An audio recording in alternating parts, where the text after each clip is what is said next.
Good morning. म चाहिँ अहिले गाउँ आएको छु अनि त्यसपछि अब म चाहिँ अब भ्लग बनाउनु सुरु गर्नु पर्यो। अनि हजुरहरूको के छ? मेरो दसैँ चाहिँ यस्तो हुँदैछ। अनि त्यसपछि के अरे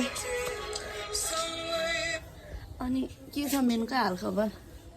उयो देउरानी चाहिँ भाँडा माझिरहेको छ। अब केही छैन, गाउँतिरको हालखबर यस्तै छ। अब म तरकारीहरू बनाउँछु।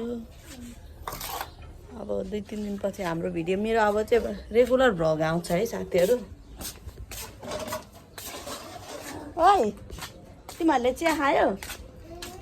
है त मम्मीहरू कहाँ? के छ छोरी हालखबर?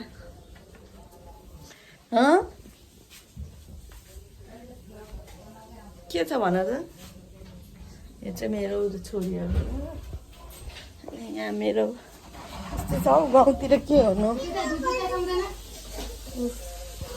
एउटा देउरानी लुगा धुँदैछ। के पकाएको गीता? यस्तै हो गाउँतिर आउँदा है। के पकाएको रे? गिलो भात हो। गिलो भात पकाएको देउले। अब हामी पनि यस्तै हुँदैछ लाइफ। हजुरहरूको दसैँ कस्तो हुँदैछ? हाम्रो दसैँ यस्तो हुँदैछ।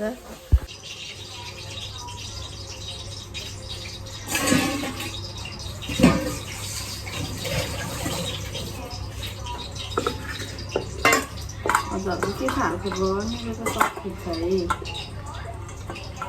अनि खाना बसाल्नु पऱ्यो। भिडियो चाहिँ कति हाल्नु हौ लगभग? त्यो सानीलाई फ्राइड राइस भुट्नु पऱ्यो। सानो तिम्रो अन्डासँग खाने कि यतिकै?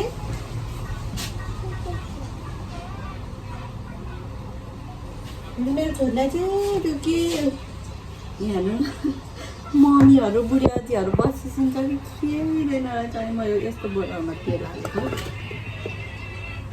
अनि किन गइसक्यो?